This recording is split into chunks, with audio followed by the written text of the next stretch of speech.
তিনি আমি একটু ডক্টর জাবিনের কাছে একটু প্রথমে যেতে চাই। ডক্টর জাবিন, আমরা একটা জিনিস দেখলাম এই গত কয়েক দিনের মধ্যে, যদি আমি বলি যে প্রধান যেটি খবর বা প্রধান খবরের পাশাপাশি যেটি গুরুত্বপূর্ণ খবর, সেই খবরটি হচ্ছে এরকম: আপনারা এবি পার্টি এবং রাষ্ট্র সংস্কার আন্দোলনের সঙ্গে মিলে একটি নতুন রাজনৈতিক জোট করেছেন, যার নাম গণতান্ত্রিক সংস্কার জোট। আমরা এর জন্য আপনাদের অভিনন্দন জানাই। আমার প্রশ্ন হচ্ছে, এই জোটের নেতৃত্বে কে আছেন? অর্থাৎ এই জোট যদি সরকার গঠন করে তাহলে প্রধানমন্ত্রী কে হবেন? ধন্যবাদ খালেক ভাই আপনাকে। আমার সমালোচক এবং দর্শক যারা দেখছেন সবাইকে শুভেচ্ছা। আহ, আমাদের দল গঠনের 9 মাসের মতো চলছে এবং অনেক কিছু উম, পার হয়ে অনেক ধরনের সমীকরণ, অনেক কৌশল, অনেক আলোচনা সমালোচনা পার হয়ে আমরা দীর্ঘ আলোচনার পর আমরা এই 3টা রাজনৈতিক দল একটা অবস্থানে আসতে পেরেছি, একটা পেজে আসতে পেরেছি। এবং আমরা আশা করছি যে এই রাজনৈতিক জোটে আরো অনেকে যুক্ত হবেন, আমরা সেটা আহ্বানও জানাই। কিন্তু আপনি যে প্রশ্নটা করলেন যে সরাসরি একদম ক্ষমতার গেলে কি কি হবে, আমাদের এই রাজনৈতিক জোটটা মূলত ভোটের সমীকরণ বা ভোটের রাজনীতির থেকেও বেশি আমাদের একটা রাজনৈতিক বোঝাপড়া ভবিষ্যতের, মানে জুলাই গণ অভ্যুত্থান পরবর্তী যে রাজনীতি, আমাদের দেশ পরিবর্তনের নতুন রাজনৈতিক বন্দোবস্তের যে আমাদের আলোচনা, আমাদের যে পরিকল্পনা, সেই পথে আমরা আসলে আরো কিছু সঙ্গী যুক্ত করলাম। আমাদের মূল ফোকাসটা কিন্তু ওখানে। কেন ওখানে? কারণ গত 1.5 বছরে ভাঙা গড়া, মানে গত 15 মাসে বা গত 8-9 মাসে যে জিনিসটা আমরা সবচেয়ে বেশি রাজনীতির ময়দানে সবচেয়ে বেশি বাধা বা চ্যালেঞ্জিং মনে করি, সেটা হচ্ছে যে যারা পুরনো আছেন, মানে অনেক স্টাবলিশড রাজনৈতিক দল আছেন, তাদের সাথে আমাদের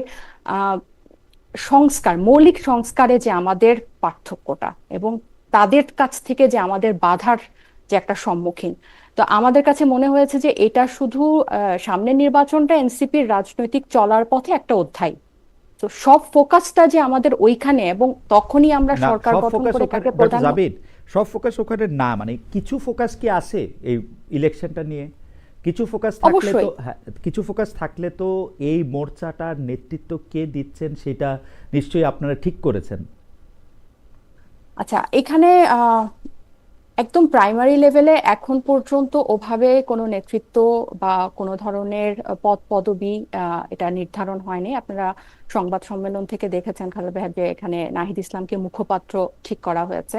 এবং ওই সংবাদ সম্মেলনে যে এবি পার্টির সভাপতি আছেন মঞ্জু ভাই, উনিও হুম। এটা বলেছেন যে স্বাভাবিকভাবেই যেহেতু গণ অভ্যুত্থানের পরবর্তী এবং তরুণদের নেতৃত্বে যে দল গঠিত হয়েছে, বা পুরো দেশের আসলে মনোযোগ বা আকর্ষণ ওকে। যেটাই বলেন রাজনীতিতে এই নতুনদের প্রতি, তো স্বাভাবিকভাবেই তারাই সেন্টারে থাকবে, এটা মঞ্জু ভাই বলেছেন। কিন্তু এটা আসলে এখনো এত প্রাইমারি লেভেলে, তো কারণ আমি আমার প্রাইমারি লেভেলে আমার একটু আমার বলি খালেদ ভাই, প্রাইমারি লেভেলে এজন্য বলছি কারণ পরিবর্তিত পরিস্থিতিতে, মানে গণ অভ্যুত্থানের পরে রাজনীতির যে কৌশল বা যে সমীকরণ, সেখানে এত আলোচনা এবং এত সমালোচনা, এত দিক বিবেচনা করে যে আমরা আসলে একটা পর্যায়ে পৌঁছেছি, এটাকেই আমি আসলে অনেক বড় সাকসেস হিসেবে দেখি।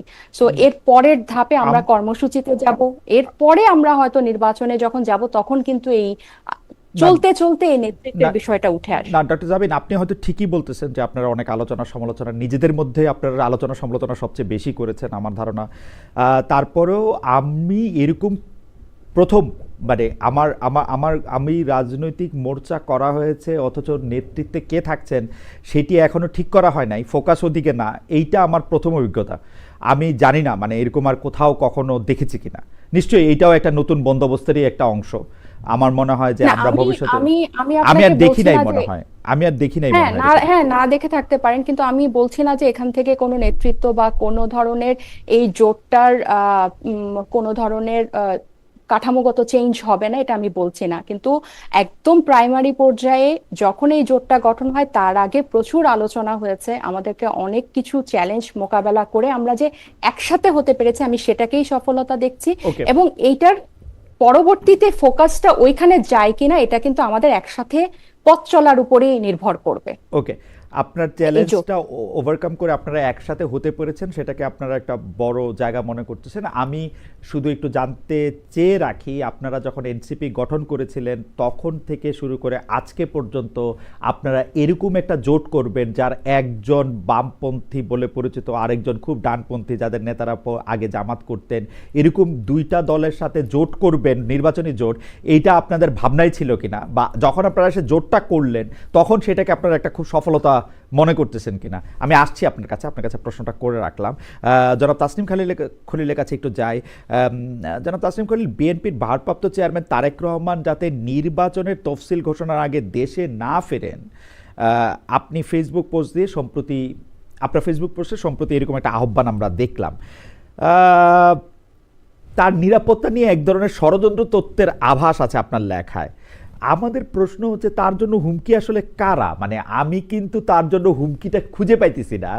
আপনার কাছে কি মনে হয় তার জন্য হুমকি কারা? নাকি তিনি একটা মানে আমার যেটা মনে হয় যে তিনি একটা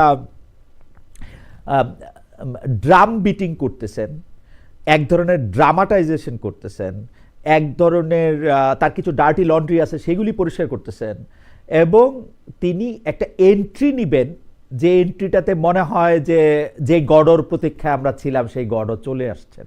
কারণ পুরো ব্যাপারটাই মানে যেটা মানে তার না আসাটা পুরোটাই আমার কাছে মানে খুব যৌক্তিক কোনো কারণ খুঁজে পেতেছি না। এখন যেহেতু তাসনিম খলিল ফেসবুকে একটা স্ট্যাটাস দিলেন,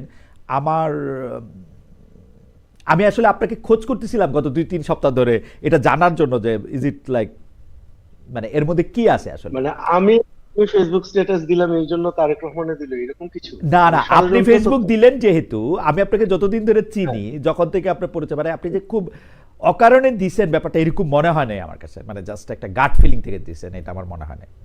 দেখেন আমি দুইটা একটা জিনিস বলি আমি তারেক রহমান কেন দেশে যাচ্ছে না বা তারেক রহমান কবে যাবে বা যাবে কিনা আদৌ এগুলো তারেক রহমান এবং তার পার্টি ডিসিশনের ব্যাপার। আমি একজন মানে আউটসাইড অবজারভার হিসাবে আমার অবজারভেশনটা বলছি, হ্যাঁ। হুম, তো এইখানে যেটা আপনি তো এই যে একটু আগে আমাদের তাসনুভাকে একটু বাইটিং প্রশ্ন করলেন না যে প্রধানমন্ত্রী ক্যান্ডিডেট কে কে, হ্যাঁ, তো হুম, সে কিন্তু এটাও বলতে পারতো যে আমাদের নয়া বন্দোবস্তে আমরা কোনো প্রধানমন্ত্রী রাখবো না, হ্যাঁ। হুম, যাই হোক, আহ, আমার কাছে মনে হয় যে এই প্রশ্নটা আপনি যেটা বলতেছেন যে আমার পোস্টে আপনি ষড়যন্ত্র তথ্য পেয়েছেন, এরকম কোনো কিছুই ছিল না, আমি কোনো তথ্য দেইনি। আমি আমার ওপিনিয়নটা দিয়েছি, এখানে আমি দুইটা জিনিস দিয়েছি। একটা হলো সিকিউরিটি, একটা হলো তারেক রহমানের ব্যক্তিগত নিরাপত্তা, আর সেটার সাথে আমি যুক্ত করেছি হাই পলিটিক্স। এখন হাই পলিটিক্স থেকে হাই পলিটিক্স হলো যে একটা রাষ্ট্রের সার্ভাইভালের প্রশ্ন। একটা রাষ্ট্র ভবিষ্যতে কি রকম আকার প্রকার নিতে পারে, রাষ্ট্র থাকবে কি থাকবে না, স্টেট ফেলিয়ার হবে কি হবে না, এই ধরনের উচ্চ রাজনীতি, যেটা মানে খুব ভালো বাংলা হয় না হাই পলিটিক্স এর, সেটার সাথে যখন একজন ইন্ডিভিজুয়ালের নিরাপত্তার প্রশ্নটা জড়িত হয়ে যায় এবং কেন তফসিল হওয়ার আগে তার আসা উচিত হবে না, এটা আমি অলরেডি সেখানে একটা হিন্ট দিয়ে বলেছি। এখন আমি আশা করব যে যারা হাই পলিটিক্স এর ব্যাপারটা বোঝেন তারা অলরেডি মেসেজটা পেয়েছেন। আর আপনি যদি বলেন যে ওয়েটিং ফর গডো, এখানে ওয়েটিং ফর গডের কোনো বিষয় না। এই উপমহাদেশে, ভারতীয় উপমহাদেশে যে যে ভূখণ্ডে আমরা আছি, যে উপমহাদেশে আমরা বসে আছি, সেখানে আমরা নির্বাচনকালীন মানে নেতাদের উপরে আক্রমণ তো আমরা কয়েকটা দেশে দেখছি। প্রেমাদাসাকে সম্ভবত গ্রেনেড ছুড়ে হত্যা করা হয়েছে, তারপরে আপনি ইন্দিরা গান্ধীকে হত্যা করা হয়েছে, বেনজির ভুট্টোকে সে যখন দেশে ফিরলো, এই তারেক রহমান যেভাবে ফিরবেন বলে বলা হচ্ছে, ওই রকম একটা সিচুয়েশনে তারেক বেনজির ভুট্টোর বহরে হামলা হলো এবং পরবর্তীতে তাকে অ্যাসাসিনেট করা হলো। তো নিরাপত্তা ঝুঁকি কি একেবারেই নাই তারেক রহমানের? এটা কি সবকিছুই আমরা ষড়যন্ত্র তত্ত্ব বলে উড়াই দিব? আর তারেক রহমান এখন দেশে আসছে না কেন, এবং মানে না আসায় আসলে তার লাভটা কি হচ্ছে আমি এটা বুঝতেছি। ওকে, কারণ তারেক মানে মানে তারেক রহমান দেশে আসাতেই বরং আমি লাভ দেখি। আমি যেটা দেখতেছি from right. My Vantage point, আমার মনে হয় যে এখানে হাই পলিটিক্স এবং সিকিউরিটি এখানে ওতপ্রোতভাবে জড়িত। ওকে, আমি একটু আপনার ফেসবুক স্ট্যাটাসটা একটু পড়ি। তাহলে কেন আমি ষড়যন্ত্রের শব্দটা না থাকেও অবস্থানটা বা বৈশিষ্ট্যটা পাচ্ছি, সেটা একটু হয়তো পাঠক বিচার করতে পারবে। জাতীয় রাষ্ট্রের প্রতি দায়িত্ব মা বাবার দায়িত্ব থেকেও বড়। নির্বাচনের তফসিল ঘোষণার আগে তারেক রহমানের বাংলাদেশ ফেরা উচিত হবে না। Questions of security and high politics must trump emotions. আপনি এটার ব্যাখ্যা দিয়েছেন। আমি দুই তিনটা জায়গায় আপনাকে একটু ছোট ছোট প্রশ্ন করতে চাই। আপনি প্রেমাদাসার কথা বললেন, ইন্দিরা গান্ধীর কথা বললেন, বেনজির ভুট্টোর কথা বললেন। তিনটা আসলে তিন ধরনের রাজীব ইতিহাস। গান্ধী। রাজীব গান্ধীর কথা বলেছেন না? আপনি চার ধরনের পরিস্থিতি আসলে আপনি তারেক সাহেবের সাথে কোন পরিস্থিতিটা আসলে মেলাচ্ছেন? কারণ প্রেমাদাসা, ইন্দিরা, রাজীব, বেনজির ভুট্টোরটা মিলাইছে, আপনি বেনজির ভুট্টোটা মিলাচ্ছেন। তো বেনজির ভুট্টোটা মানে মেলানোর পরে, ক্লোজেস্ট বেনজির বেনজির ভুট্টোটা ভুট্টো। মিলানোর পরে আপনাকে তো সাথে সাথে তাহলে ওইটাও আপনাকে মিলাইতে হবে। বেনজির ভুট্টোর কে পছন্দ করেন না এরকম সরকার অথবা সামরিক বাহিনীর শীর্ষ নেতৃত্ব সে সময় সেখানে ছিল, আপনি সেরকমটা মনে করতেছেন কিনা? সরকার বা সামরিক বাহিনীর শীর্ষ নেতৃত্ব। মানে তারেক রহমানকে মানে সিন থেকে সরায় দেওয়া বা তফসিল পিছায় দেওয়ার মতো অ্যাক্টর তো বাংলাদেশের ভিতরে এবং বাংলাদেশের বাইরে কম না। এটা তো আচ্ছা। আমরা সবাই জানি। এখন ওই ওই আলোচনায় যদি যাইতে হয় তাহলে তো আমরা পুরো 1 ঘন্টায় ওইটা নিয়েই আলোচনা করব। আহ, আহ, আমরা আমরা 1 ঘন্টা না, আমরা হয়তো আরেকটু বেশি সময় এটা আলোচনা করতে চাই, কিন্তু এই আলোচনাটা করার জন্য আমাদের আসলে আরেকটু ইকুইপড হইতে হবে। কিন্তু আপনি বলতেছিলেন যে তারেক সাহেব দেশে না আসলে কি সুবিধা। আমি দুই তিনটা বলতে পারি আপনাকে আমার হাইপোথিসিস। আমি মনে করি তারেক সাহেব দেশে না আসলে সুবিধা, তার দলের ভিতরে অনেক অন্তর্কোন্দল আছে, সেই দলের অন্তর্কোন্দলটা তিনি দূর থেকে মেটাতে চান। আমি জানি যে দলের মধ্যে থেকে তিনি আসলে এখন পর্যন্ত ভারপ্রাপ্ত চেয়ারম্যান হলেও তিনি আসলে চেয়ারম্যানের দায়িত্ব পান নাই। চেয়ারম্যানের দায়িত্ব না পাওয়া মানে আসলে তারেক রহমান সাহেবের বিএনপিতে কোনো লিখিত ক্ষমতা নাই। আসলে তিনি আসলে বিএনপির কোনো কমিটি চেঞ্জ করতে পারেন না, তিনি তার কোনো দল চেঞ্জ করতে পারেন না। এই ব্যাপারে তিনি নিশ্চিত হতে চান। তিনি আসলে তার কিছু, যেগুলি আমি ডার্টি লন্ড্রি বলতেছিলাম, যে তিনি জানেন যে 15 বা 17 বছরের সময় আওয়ামী লীগের বিভিন্ন জায়গায় তাদের দলের লোকজনরাই বিভিন্নভাবে তথ্য পাচার করেছেন, সেগুলি তিনি চিহ্নিত করতে চান। তার আরও লাভ হচ্ছে যে তিনি এই নিরাপত্তার কথা বলে বলে দেশে না এসে দেশের মানুষের সিম্পেথি ড্র করতে চান। আমার হাইপোথিসিস। জনাব তাসনিম খলিল, আপনি যদি একটু মন্তব্য করতেন। অবশ্যই হাইপোথেসিস তো এইভাবে আপনি যদি মানে এভিডেন্সিয়ারি বার্ডেন না নেন, আপনার হাইপোথেসিস প্রেজেন্ট করলে তো আমি বলতে পারবো না যে আপনার থিসিস ট্রু নাকি ফলস। হ্যাঁ, আমি আমার হাইপোথেসিস বলতে পারি। আমি বলতে পারি যে সম্ভবত তফসিল ঘোষণা হওয়ার আগে উনি আসলেই আসবেন, বা তফসিল ঘোষণা হওয়ার পরে উনি আসবেন। ওকে, আর আপনি যে বিএনপির একটু বলে নিই জি। ভাই, বিএনপির যে আপনি সংগঠনের অবস্থার কথা বললেন, দেখেন আমরা ফেসবুকে অনেক কিছু দেখি, ঢাকার এই যে এলিট সোসাইটিতে অনেক আলাপ আলোচনা হয়, টক শোতে অনেক আলাপ আলোচনা হয়। আমি অক্টোবর মাসে আমি বাংলাদেশে আসছি, তারপর থেকে আমি পুরো বাংলাদেশ ঘুরছি। হ্যাঁ, সো আমি যেটা এখন বলতেছি এটা এম্পেরিক্যালি আমি নিজের চোখে যেটা দেখছি। বাংলাদেশের আমি সিলেট ডিভিশনে গেছি, আমি চিটাগং ডিভিশনে গেছি, আমি খুলনাতে গেছি, আমি বরিশালে গেছি, এবং প্রতিটা জায়গায় except a few places BNP খুবই সংগঠিত অবস্থায় আছে এবং তারেক রহমানের প্রতি বিএনপির লয়্যালটির কোনো ঘাটতি নেই। এবং বিএনপিতে এন্টি তারেক ফিগার যারা পরিচিত, এরাও কিন্তু প্রকাশ্যে তারেক রহমানের বিরোধিতা করতেছে। তো তারেক রহমান তার পার্টি সামলাতে পারবে না, বিদেশ থেকে তাকে সামলাতে হবে, দেশে গেলে বিপদে পড়ে যাবে। এটা আমার মনে হয় হাইপোথিসিস হিসাবে একটু উইক। ওকে, আমি এগ্রি করলাম। তফসিল ঘোষণা পরে কি নিরাপত্তা ঝুঁকি যেটা ছিল সেটা মানে কেন কমবে? মানে তাকে কি স্পেশাল কোনো ব্যবস্থা দেওয়া হবে বা কিছু করা হবে রাষ্ট্রের পক্ষ থেকে? আপনি এরকম মনে করতেছেন? এখানে আমরা এমন কোন ট্রিগার ইভেন্ট চাই না। আমি খুব মানে ওয়াইড একটা অ্যাঙ্গেল থেকে বলতেছি, কোনো ইন্ডিভিজুয়ালকে নিয়ে বলতেছি না। আমরা যারা বাংলাদেশের ভালো চাই, আমরা যারা বাংলাদেশের ওয়েল উইশার, আমরা এমন কোন ট্রিগার ইভেন্ট চাই না যেটাকে কেন্দ্র করে নির্বাচনকে পিছিয়ে দেওয়া হতে পারে অথবা নির্বাচন হবে না এরকম কোন সিচুয়েশন ক্রিয়েট হতে পারে। এটা অনেক ধরনের ফোর্স মাজুরে যেটা বলে, অ্যাক্ট অফ গড। কালকে যদি এখন ধরেন একটা ভয়াবহ ভূমিকম্প হয়ে গেল, হ্যাঁ, কয়েকদিন আগে যে আমার এই বাসাতেই সকালবেলা হুম হুম ঘুম থেকে ওঠার পরেই দেখলাম ভূমিকম্প হচ্ছে। হুম তো এখন ভয়াবহ একটা ভূমিকম্প হয়ে গেল, তখন আপনার ইলেকশনটা পিছাই দিতে হবে, রাইট? হুম অথবা ধরেন কোনো একটা রাজনৈতিক নেতা সমাবেশের এক কোনায় হুম একটা হামলা হলো, হুম। সেটাকেও কেন্দ্র করে এমন কোনো অরাজক পরিস্থিতি সৃষ্টি হতে পারে যেটার কারণে ইলেকশন পিছাতে হবে। তো এই জন্য সব দিক বিচার করে আমরা এমন কোনো ট্রিগার ইভেন্ট চাচ্ছি না যেটার কারণে ইলেকশনের তফসিলটা পিছায় দিতে এ- হয় বা নির্বাচনটাকে এই সাসপেন্ড করে রাখা। এই পর্যায়ে শেষ প্রশ্ন, এই কোন একটা রাজনৈতিক দলের কোনা দিয়ে একটা ছোট জিনিস বা কোনো একটা রাজনৈতিক নেতা উপর আক্রমণ, সেটা জামাত বা এনসিপির উপরে হইলে হবে না, এটা তারেক রহমানের উপরেই হইতে হবে যদি কেউ না পিছাতে চায়। কেন, আমাদের জামাতের আমির সাহেবের সমাবেশেও হতে পারে, আমাদের তাসলিমা জাবিন এখানে আছেন, ওনার সমাবেশেও হতে পারে, আমরা এটা অবশ্যই চাই। ও তো- তো আমরা উনাদের আমরা অন্তর্বর্তীকালীন সরকারকে উনাদেরও সুযোগ আহ্বান থাকলে, করব যেন সকলের নিরাপত্তা নিশ্চিত করা হয়। উনাদের সুযোগ থাকলে উনাদেরও বিদেশ থাকা উচিত এখন। ওনারা কি বিদেশ, মানে বিদেশ থাকবেন কিনা, হুম। আপনার কি মনে হয় সেটা? আমার মানে আমি জানতে চাইতেছি আপনার কাছে যে উনাদের সুযোগ থাকলে উনারাও কি তফসিলের আগ পর্যন্ত বিদেশ থাকা উচিত কিনা। না, তাই এটা তো তাদের ডিসিশন। তাদের কাছে যদি ওকে মনে হয় যে তফসিলের আগে তারা বিদেশে থাকবেন, তফসিলের পরে তারা বিদেশ থেকে ফিরবেন, এটা তো তাদের ডিসিশন। ওকে। এটা তো শফিকুর রহমান সাহেব তো নিয়মিত লন্ডন যাচ্ছেন, উনি কেন যাচ্ছেন সেটাও তার একটা, হয়তো উনার কিছু অ্যাসেসমেন্ট আছে, তাই না? ওকে। তাসলিম খলিল, আপনাকে ধন্যবাদ। আমি একটু দর্শক ডক্টর জাবিনের কাছে যাওয়ার আগে আমি একটু দর্শকদের মতামত পড়ি। নাইম খান সাহেব, উনি C7J, উনি আমাকে বলেছেন যে তারেক রহমান নিয়ে আপনার এত চুলকানি কেন খালেদ। আরেকজন বলছেন খালেদ ভাই, খালেদা জিয়া ভালো কিন্তু তার দল ভালো না, জামাত এটা বলে, কিন্তু আমার প্রশ্ন খালেদা আর বিএনপি কি আলাদা হয়? আমি একটু ডক্টর জাবিনের কাছে আসি। ডক্টর জাবিন, প্রথম যখন এনসিপি গঠিত হয়েছিল তখন এনসিপি নিজেদেরকে যেরকম একটি দল হিসেবে দাবি করেছিল বা আত্মপ্রকাশ করেছিল, এখন আপনারা এই পথ পাড়ি দিয়ে এসে যেটাকে আপনি চ্যালেঞ্জ বলছেন, আমি ভিতরে বাহিরে নানা ধরনের চ্যালেঞ্জে দেখছি। আপনাদের দলের একজন নেতা তিনি এরকম বলছেন, বাইরের বিএনপি আর জামাতকে কি করে সামলাবো, আমরা তো আব্দুল কাদেরকেই সামলাতে পারছি না।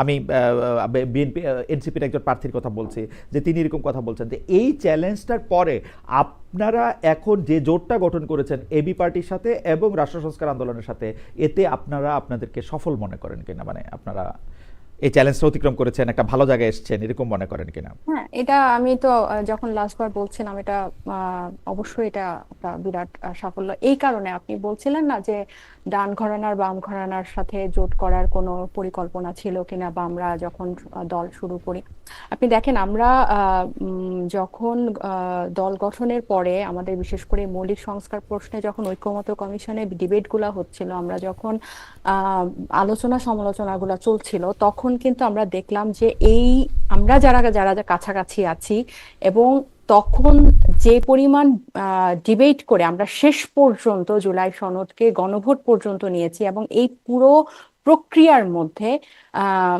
এই তিনটা দল কিন্তু আমরা কাছাকাছি ছিলাম। সো এই তিনটা দলের হয়তো আমি যেটা গত পরশুদিনও এক জায়গায় বলছিলাম যে সাংগঠনিক শক্তি হয়তো অতটা বেশি না, ভোটের মাঠে হয়তো দুর্বল, কিন্তু এই তিনটা দল কিন্তু সংস্কারপন্থী, এবং এটা শুধু সামনের 26-এর নির্বাচন পর্যন্ত না। আমি আপনাকে একটা ছোট্ট উদাহরণ দেই।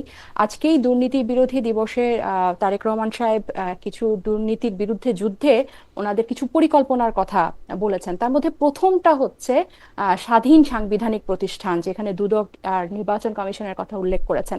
ওনারা কিন্তু সংস্কার প্রস্তাবে দুদকের প্রধান যে একজন নিরপেক্ষ বডি নিয়োগ দিবে সরকারের নির্বাহী ক্ষমতার বাইরে গিয়ে, সেটাতে কিন্তু ওনারা রাজি হয় নাই।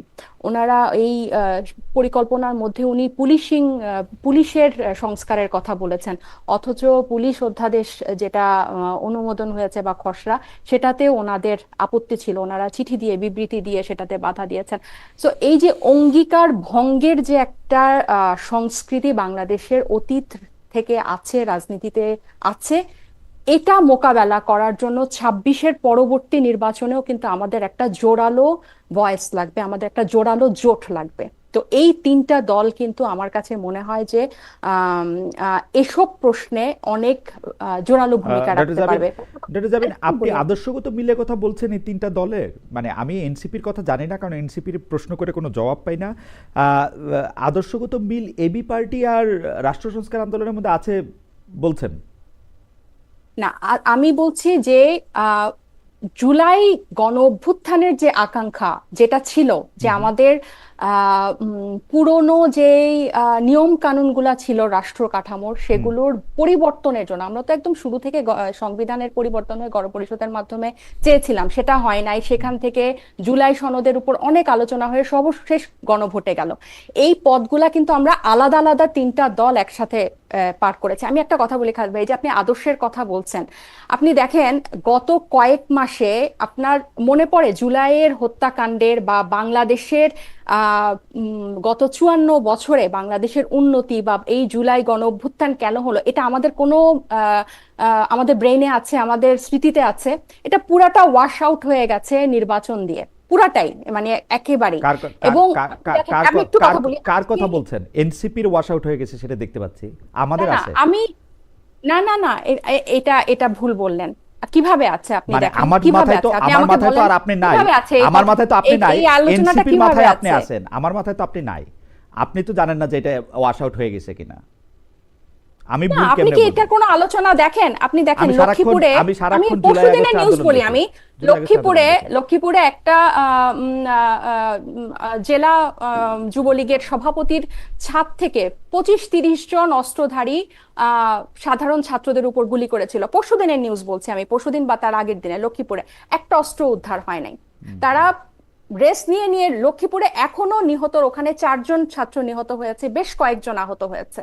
এসব খবর কি এই আপনি যে যে এই যে প্রত্যেকটা থানা থেকে যে এতগুলা অস্ত্র আপনার লুট হলো, এগুলার কি কোনো কিছু রিভাইভ হয়েছে? আমি যেটা বলছিলাম, এই যে আজকে রোকেয়া দিবস আসলেই বাল্যবিবাহ নিয়ে খুব রব উঠে, বাল্যবিবাহ রোধ করতে হবে। আমার দর্শকরা নিশ্চয়ই হাসাহাসি করবে, নির্বাচনের টকশোতে আমি বাল্যবিবাহের কথা বলছি। বাংলাদেশে প্রতি 2টা মেয়ের মধ্যে একটা মেয়ের হচ্ছে বাল্যবিবাহ হয়, 2টা মেয়ের মধ্যে। সো আপনি যদি এই আদর্শিক ক্যাচালে বা সাংস্কৃতিক ক্যাচালে, বাইনারি রাজনীতির মধ্যে এই নীতি নির্ধারক না আপনারা, পর্যায়ে যারা যান, হুম, তাদেরকে যদি আপনি ছাড় দিতে থাকেন, তাহলে ওই নির্বাচন আসবে, গণ অভ্যুত্থান আসবে, মানুষ মরবে, একদল গিয়ে আরেক দল আসবে। ওকে। তারা না তাজনুবা, নির্বাচনের আগে নির্বাচনী ইশতেহার দিবে, তাজনুবা জাবেদ, নির্বাচনী প্রতিশ্রুতি দিবে, দুর্নীতি বিরোধ যুদ্ধের বিরুদ্ধে অনেক পরিকল্পনা ঘোষণা করবে, কিন্তু পরবর্তীতে গিয়ে সেগুলার আর কোনো বাস্তবায়ন হবে না। না তো না এইবার না, যাতে এগুলোর বাস্তবায়নটার পাহারাদার হিসেবে, আমরা তো বলেছি, এবং এই সংস্কার প্রক্রিয়াটা যাতে জোরদার থাকে, সেজন্য আমি বলি যে এই জোটটা খুবই গুরুত্বপূর্ণ রাইট। এখানে। আপনি বারবার এনসিপির আদর্শিক কথাটা বলেন। আপনি মানে এই ডান বামের বাইরে গিয়ে, এই ডান, আপনি ভুলে যান, আপনি ধরতে পারছেন না এনসিপির আদর্শকে, আমরা বারবার বলার পরও আপনি ধরতে পারছেন না এনসিপির আপনারা বারবার আদর্শকে। বলেছেন নাকি? গুড এনাফ, কিন্তু হ্যাঁ, আমরা তো বারবার পরিষ্কার করি। জি, সেটা আমরা কি? আপনি দেখেন আজকের না আপনি প্রশ্নটা আগে করেন, এই আপনাদের এই কথা নিশ্চয়ই আমরা শুনবো, অনেকবার শুনেছি, আপনি প্রশ্নটা করেন যে মানে ধরেন ডান বামের বাইরে গিয়ে, আমরা ডান বাম ধরেন রাষ্ট্র সংস্কার আন্দোলনকে যদি আমরা বামপন্থী ধরি, এবি পার্টিকে যদি আমরা বামপন্থী ধরি, তাহলে এনসিপি আসলে কোথায় দাঁড়ায় আছে? এনসিপির আলাদা অস্তিত্বটা কি? আমি যখন থেকে প্রোগ্রামের শুরু থেকে এই তিনটা জোটের উদ্দেশ্য বলার পরও আপনি এখনো ওইখানেই আছেন, যে আদর্শিক কেন এখানে কোনো মিল আছে কিনা।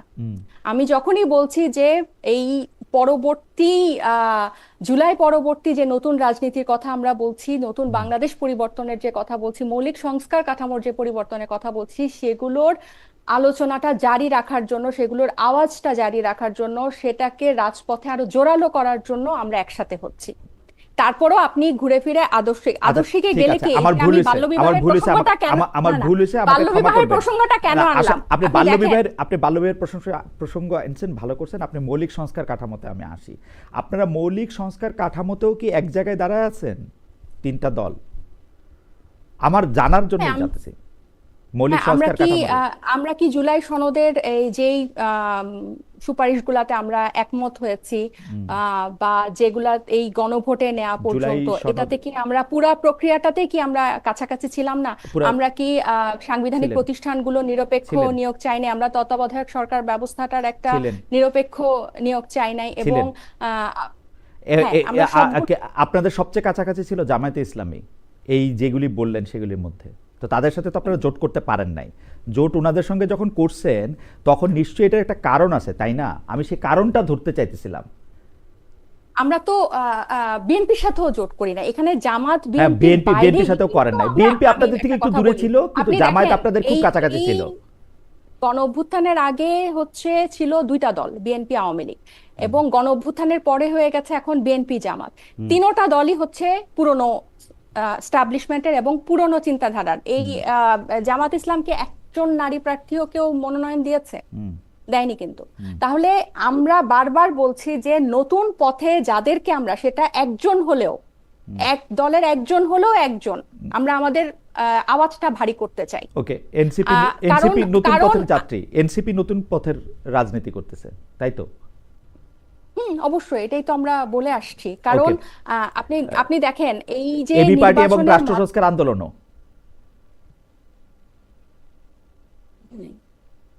এবি পার্টির রাষ্ট্র সংস্কার আন্দোলনও নতুন বন্দোবস্তের রাজনীতিই করতেছে। না, তারা তো তাদের মতো করে নিজস্ব তিনটা রাজনৈতিক দল ছিল, কিন্তু আমরা এখন জোট হয়েছি কোন উদ্দেশ্যে, কিসের উদ্দেশ্যে? আমি উদ্দেশ্যটাই আপনাকে বারবার পরিষ্কার করার চেষ্টা করছি, উদ্দেশ্যটাই বলার চেষ্টা করছি যে আমরা এই ধরনের। উদ্দেশ্যটা তো আপনি শব্দ বলতেছেন, সংজ্ঞায়ন করতেছেন না। আপনার কাছে মৌলিক সংস্কার আর এবি পার্টির কাছে মৌলিক সংস্কার কি এক?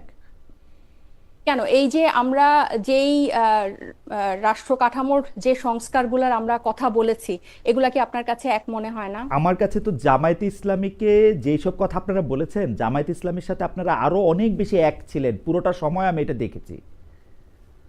আপনারা ওদের সাথে করেন নাই, কিন্তু এবি পার্টি এবং রাষ্ট্র সংস্কার আন্দোলনের সাথে করছেন।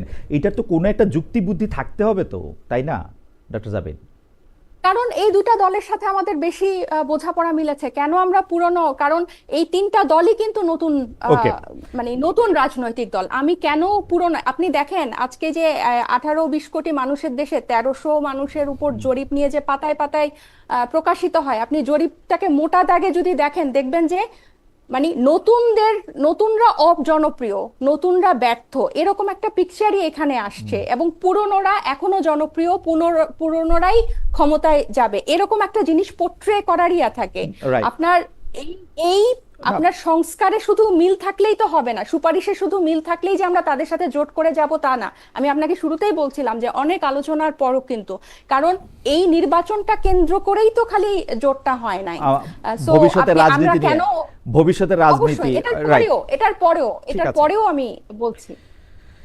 ঠিক আছে, আমি আমি আমি মনে হয় আপনাকে মানে বুঝতে পেরেছি। আমি পরের আলোচনার মধ্যে যাই। এই প্রশ্নটা আসলে কমন, কিন্তু আমি প্রথমে একটু তাসনিম খলিলকে শুনতে চাই, পরে ডক্টর জাবিনকে আমরা শুনবো। যে তফসিল ঘোষণার কথা বলা আছে যে আগামীকাল বুধবার বা তার পরের দিন বৃহস্পতিবার জাতীয় নির্বাচনের তফসিল ঘোষণা করে। এখন পর্যন্ত আমাদের কাছে যা তথ্য, এটা আরও পিছাতে পারে, কিন্তু এই তফসিল পেছানো বা না পেছানো যাই হোক না কেন, ফেব্রুয়ারিতে জাতীয় নির্বাচন নিয়ে আর কোনো অনিশ্চয়তা কি আছে? ডক্টর জাবিনের কাছে যাওয়ার আগে জনাব খলিল কি মনে করেন, মানে আপনি কি আর কোনো অনিশ্চয়তা দেখেন ফেব্রুয়ারিতে ইলেকশন নিয়ে? না, আমি দেখি না। এখানে অনেক চেষ্টা চরিত্র হয়েছে মনে হয় হ্যাঁ। ইলেকশন পিছানোর। হুম। আমরা তো একবার দেখলাম যে গভর্নমেন্ট জুন মাসের পরে ইলেকশন দিতে চেয়েছিল, বাট পরে সেখান থেকে সরে এসে তারা ফেব্রুয়ারিতে ইলেকশন করবে এরকম একটা ঘোষণা দিল।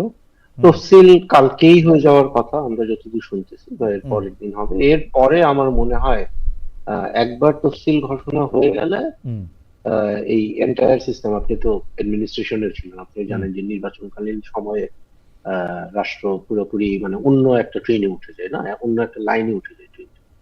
তো এরপর থেকে বাংলাদেশ একটা নির্বাচনী ট্রেনের মধ্যেই থাকবে, যেটা আবার ইউনূস সাহেবের একেবারে প্রথম থেকে এটা ওনার অন্যতম ওয়াদা ছিল জাতির কাছে, যে উনি একটা গ্রহণযোগ্য ভালো নির্বাচন করবেন। এবং কালকে বা পরশু তফসিল ঘোষণা যদি করে ফেলে নির্বাচন কমিশন, আমার মনে হয় যে এটা ওই ওয়াদার একটা একটা দিকে একটা পদক্ষেপ হবে, পজিটিভ একটা পদক্ষেপ। ওকে, তফসিল ঘোষণা তো হয়ে যাবে, আপনি বলছেন কালকে বা পরশু হলে হবে। নির্বাচনে অনিশ্চিত আপনি দেখতেছেন না, মিডিয়ার রোলটা আপনি কীরকম দেখতেছেন? স্পেসিফিক আমি একটা ঘটনার কথা উল্লেখ করি। সেই ঘটনাটা হচ্ছে যে আমরা দেখলাম একটা টেলিভিশনের একজন অ্যাঙ্কার এবং তার সাথে তার একজন গেস্টের যে কথাবার্তা, মানে এই পুরোটা নিয়ে মিডিয়ার মধ্যে কিন্তু এক ধরনের আলোচনা এরকম আছে যে এটা কিরকম হইতেছে, মানে এটা কোনটা হওয়া উচিত? আপনি কি মনে করেন তাসনিম খলিল, এটা কোনটা হওয়া উচিত? মানে কাউকে কারো পছন্দ হবে না, কোন অ্যাঙ্কর কোন শো আমি তো আমি বুঝি নাই। ও আমার আমি আমি আমি ভালো আমি আপনাকে বলি, যমুনা টেলিভিশনে একটা শো হয়েছে, সেই যমুনা টেলিভিশনের শো এর যে একজন অ্যাঙ্কর আছেন, সেই অ্যাঙ্কর একটা প্রতিবাদ জানিয়েছেন একটা কথায়, একজন রাজনীতিবিদের কথায়, এবং সেই রাজনীতিবিদদের কথায় প্রতিবাদ জানানোর পর কেউ তাকে অনেক শাবাশি দিচ্ছেন, কেউ তাকে খুবই বাজে ভাষায় নিন্দামন্দ করতেছেন। কিন্তু প্রশ্নটা উঠতেছে যে আসলে মিডিয়ার রোলটা কি হওয়া উচিত পোস্ট 24 বা পোস্ট জুলাই আন্দোলন? আচ্ছা, আমি আগেও বলছি যে আমি তো অনেক ট্রাভেলের মধ্যে ছিলাম, আমি আসলে এক্স্যাক্টলি কোন এপিসোডটা আপনি বলতেছেন বা কোন যমুনার কোন শো এটা আমি জানি না। ওকে, বাট আমি খুব ব্লাইন্ডলি আমি একটা গেস করতেছি, ওই গেস কি জামাতের কেউ ছিল? জামাতের রাইট, রাইট। আচ্ছা, জামাতের যদি হয় তাইলে ভাই এটা মানে এটা ধরেই নিতে পারেন যে গেস যদি আপনি যদি জামাতের কাউরে এখানে ডেকে নিয়ে আসেন এবং তার সাথে একটু যদি আপনার একটা ডিসএগ্রিমেন্ট হয়, মানে আমার সাথেও আপনার ডিসএগ্রিমেন্ট হয়েছে একটু আগে, তাসনুভার সাথে একটু আগে ডিসএগ্রিমেন্ট হয়েছে, আপনারে কিন্তু আইসা গালাগালি কুৎসিত কথাবার্তা বলা আমি আশা করি একটু কম হবে। কিন্তু জামাতের কেউ কারোর সাথে যদি মানে if you cross your path in whatever way, তাইলে এই এবিউজের থেকে কারো কোনো নিস্তার নেই। এটা আমরা সবাই ফেস করি, আমিও ফেস করি, তাজনুবা এখানে আছে তারেও জিজ্ঞেস করেন, সেও ডেফিনেটলি ফেস করে, আপনিও ফেস করেন। ঠিক আছে, তো এই যে কি জানি আলবটর বাহিনী, এগুলা নিয়ে আসলে আমি এখানে কথা বলতে চাচ্ছি না। দে আর এক্সট্রিমলি এবিউজিভ, অত্যন্ত কদর্য এবং কুৎসিত লোকজন। হ্যাঁ, এবং ওরা বরং ভালো কথা বললে আমি একটু চমকায় যাই যে আজকে মানে সমস্যাটা কি, ওদের আজকে কি শরীর একটু খারাপ? সেন্সিবল কথা ঠিক বলছে। আছে, আর আজকে মানে জামাতি লোকজন যখন মানে সেন্সিবল কথাবার্তা বলে, হ্যাঁ, এই যে ধরেন আপনি কোন কোন একটা টকশোর কথা বলেন, আমি গেসিং টকশোতে তো বাদানুবাদ হয়, কিন্তু এরপরে এই যে লাইন ধরে গিয়ে তারপরে দেখবেন ওই যে নিউ ইয়র্কে একটা আপনার আপনার প্রতিবেশী মনে হয় একটা আছে ছাগল, হ্যাঁ, ওইটা, আর প্যারিসে আরেকটা থাকে, এরা মিলে তো মব নামায় দেয় পুরো। আহ, মানে তো এদের এদের কথাতে আমি অতটা যাইতে চাই না এবং ওদেরকে আমি অত গুরুত্ব দিই। আচ্ছা, এই পর্বে আমি ডক্টর জাবিনের কাছে আসার আগে একটা শেষ প্রশ্ন। আমরা কিন্তু ডক্টর জাবিনদের যে এখন জোট সঙ্গী, সে এবি পার্টির সাধারণ সম্পাদককে এক ধরনের প্রতিবাদের বা মবের শিকার হতে আমরা দেখলাম। যদি ও তাকে ভুয়া বলা বা তাকে গায়ে হাত না দিলেও তাকে অনেক গালাগালি করা,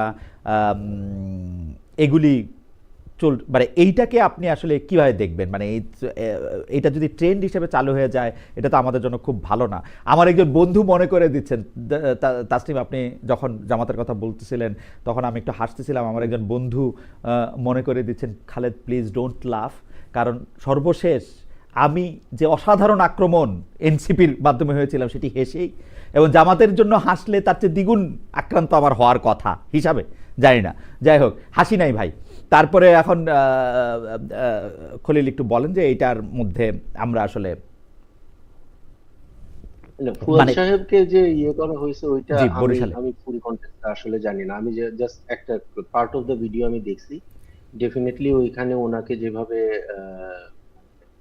দেখলাম যে রীতিমতো মানে সরায়ে নিয়ে যাওয়া হচ্ছে, ডেফিনেটলি ওইখানে ওনার উপরে কোনো থ্রেট ছিল বা এই ধরনের কিছু একটা ছিল। তো এটা আমার আসলে আমি আশা করব যে নির্বাচনী প্রচারণা কালে যদি কোনো প্রার্থী বা পার্টির লোকজন যদি কোথাও যান, এটা প্রশাসনের দায়িত্ব, সে যে পার্টির হোক, এনসিপি হোক, জামাত হোক, বিএনপি হোক, সিপিবি হোক, গণসংহতি আন্দোলন হোক, প্রত্যেকের নিরাপত্তা নিশ্চিত করার দায়িত্ব স্থানীয় প্রশাসনের, পুলিশ প্রশাসন। এবং এইখানে যে নির্বাচনের তফসিল ঘোষণা করার আগেই যে এই ধরনের একটা ঘটনা ঘটলো, এটা অবশ্যই উদ্বেগের একটা একটা কারণ। ওকে, আমি একটু ডক্টর জাবিনের কাছে যাই। আমাদের একজন দর্শক, তার নাম মিজানুর রহমান মিঠুন, তিনি বলছেন, আমি মিজানুর রহমান মিঠুন কুষ্টিয়া থেকে দেখছি। খালেদ ভাই, আপনি কাকে বেশি ভয় পান, বিএনপি, আওয়ামী লীগ, এনসিপি না জামাত? না, আমি কাউকে আসলে ভয় পাই না। আপনি আমি একটু ডক্টর জাবিনের কাছে যাই। ডক্টর জাবিন, যে তিনটি প্রশ্ন আসলে আমি জনাব তাসনিম খলিলকে করেছিলাম, সেই তাসনিম খলিলের প্রশ্ন একটা আবার আপনাকে আবার একটু বলি, কারণ একটু মনে করে দিই, সেটা হচ্ছে যে বুধবার বা বৃহস্পতিবার যদি জাতীয় নির্বাচনের তফসিল ঘোষণা করা হয়, ফেব্রুয়ারিতে জাতীয় নির্বাচন নিয়ে আর কোনো সংশয় আপনার থাকছে কিনা।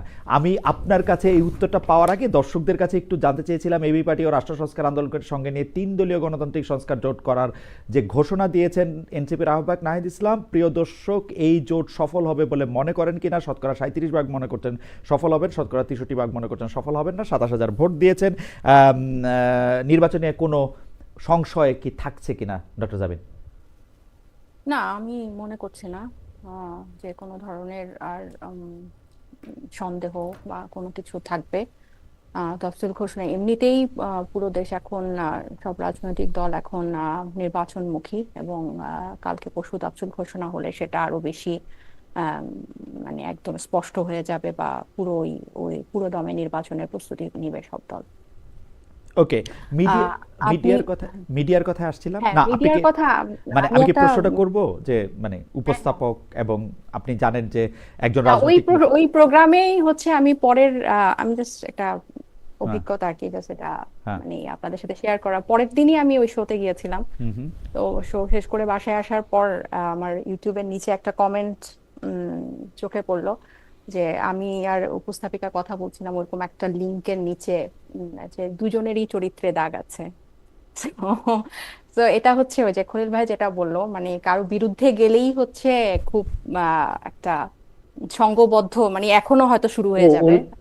ফিমেল যদি হয় তাহলে তো আর হয়েছে, কোনো মানে কথাই নাই। অপোজিট। হ্যাঁ, আচ্ছা, আমরা এটা দুজনেই আম ছিলাম। সরি, এটা কি নিকোলের শো এর কথা হচ্ছে? যে রাইট রাইট আমি রাইট কিন্তু আমি জানি না। রাইট। আচ্ছা, তাহলে হবে। আচ্ছা, ওকে, এখন আমি বুঝতে পারছি। ওকে, মানে তাহলে তো মানে ইনফ্যাক্ট এখনো নিশ্চয়ই হচ্ছে, মানে হ্যাঁ এটা হচ্ছে। হ্যাঁ আমি আমি হ্যাঁ, হ্যাঁ আমি আসলে এটাতে এখন হাসছি, কিন্তু এটা খুবই অ্যালার্মিং একটা বিষয়, এবং খুবই খুবই অ্যালার্মিং। এবং খুবই ট্রমাটিক, কিন্তু আপনি মানে আপনি এবং এটা শিকার ট্রমাটিক হলে না, আমি চিন্তা করছি যে প্রার্থী তালিকা আসার পর যখন এই ক্যাম্পেইনে যাব, নির্বাচনের ময়দানে মেয়েরা যাবে, তখন কি অবস্থা হবে, তখন প্রতিপক্ষের থেকে কি ধরনের এই আশা করব। মানে আপনি দেখেন, আপনি কারো উপর মানবাধিকারের পক্ষে কথা বলছেন, আপনাকে ইসলাম বিদ্বেষী ট্যাগ দিচ্ছে, আপনি কোনো রাজনৈতিক দলের রাজনৈতিক সমালোচনা করছেন, আপনার চরিত্র নিয়ে কথা বলছে, চরিত্রকে টুকরা টুকরা করে বিরানি মানে আমি তো এইভাবেই বলি, বিরানি করে খাচ্ছে।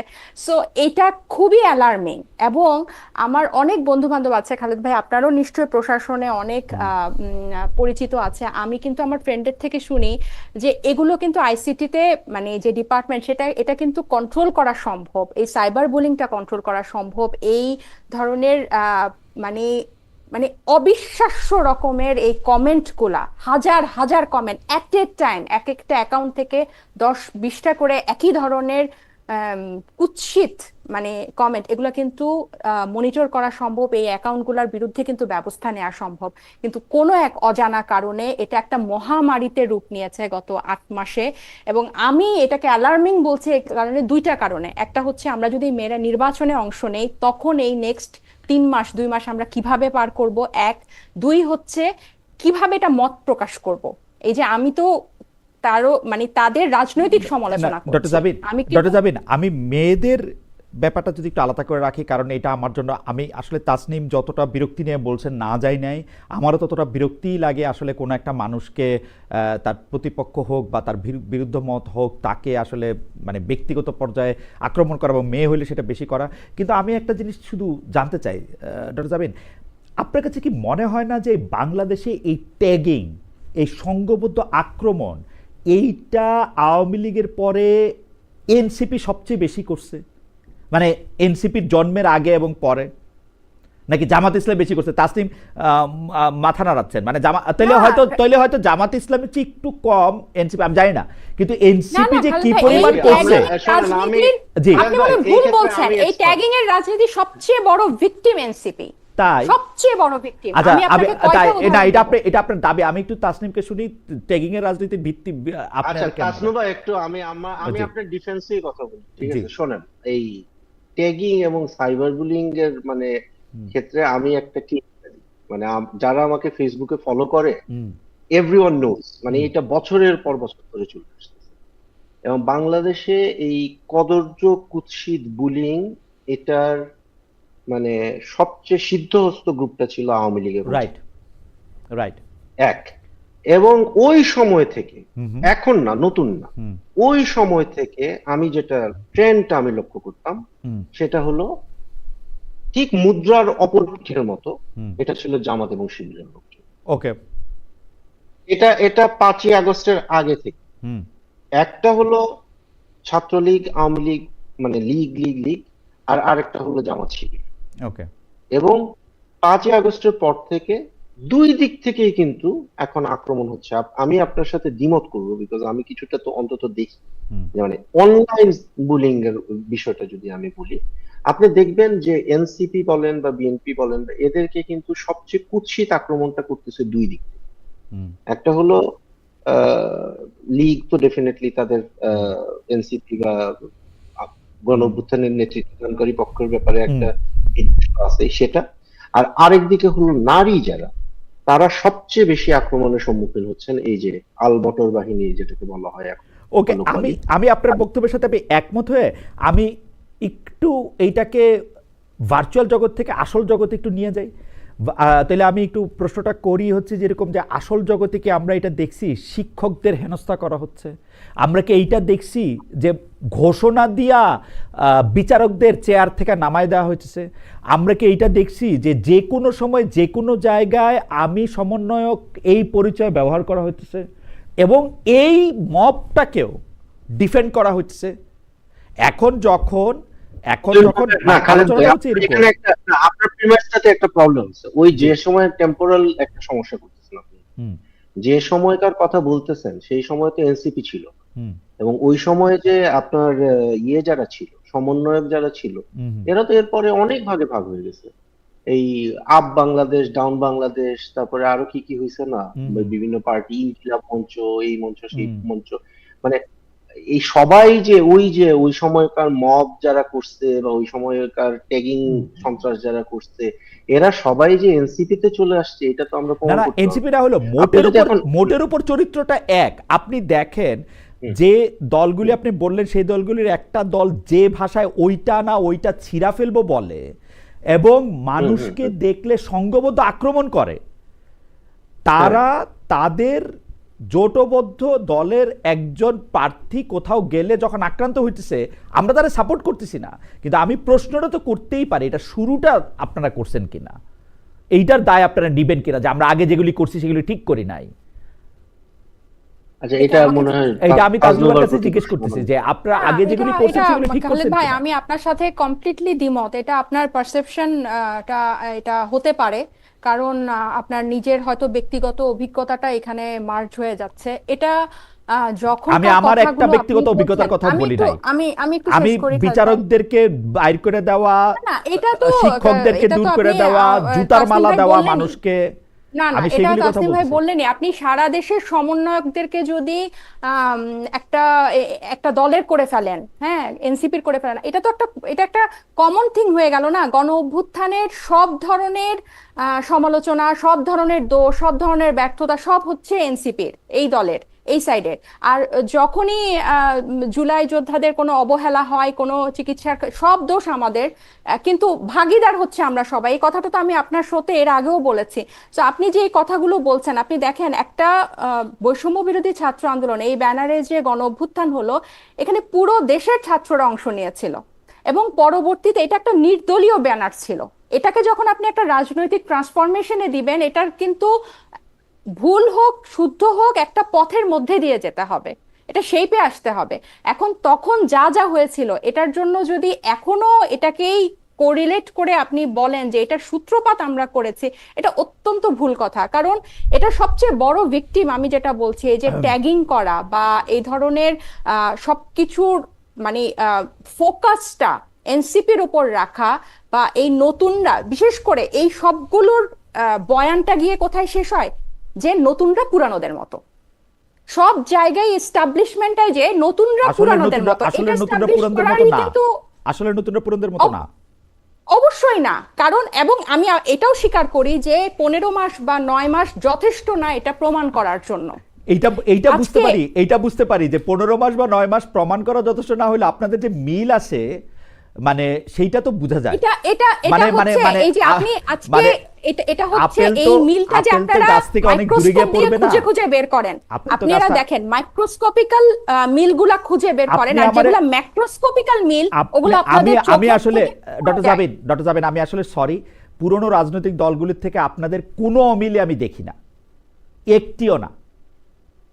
আপনি একটু আমাকে একটু একটিও সময় দেখি দেন। না, আমি একটিও দেখি না। আপনি একটু সময় দেন আমাকে। জি বলেন, অমিল বলেন তো একটা দুইটা ধরেন, আপনি বিএনপি বা জামাত বা আওয়ামী লীগকে, আপনি বিএনপি জামাত আওয়ামী লীগকে ধরেন। আপনি শুনেন, আপনি এনসিপির যতজনকে চেনেন, যতজনের চেহারা নাম জানেন, এরা কয়টা পরিবার থেকে আসছে, আমাদের কি লিগেসি আছে? ও দুই নাম্বার, লিগেসির কথা আপনি বলতেছেন? একটু দাঁড়ান, আপনি একটু শেষ, আমি এগুলো থেকে শুরু করে আমি সবই শেষ করি। 1949 সালের 1949 সালে আওয়ামী লীগ ধরেন, 1979 সালের বিএনপি ধরেন, এক এক পরিবার থেকে আসছে। যখন শুরু হয়েছে তখন থেকে ধরবেন তো। এখানে বাংলাদেশের শাসন কাঠামোতে পরিবারতন্ত্র, ব্যক্তিতন্ত্র ছাড়া কখনোই কোনো রাষ্ট্র কাঠামো ছিল না। আপনি আমাকে শেষ করতে দেন, আপনি আমাকে অমিলগুলো আরেকটু দেখাতে দেন, আপনি বলছেন আপনি আওয়ামী লীগ বিএনপির মধ্যে আমাদের সাথে কোনো পার্থক্য আপনি খুঁজে পান না, একটিও না পান না। আপনি দেখেন এই 272 জনের প্রার্থী তালিকা তারা ঘোষণা করেছে, সেখানে মাত্র 4.7% নারী প্রার্থী আছে।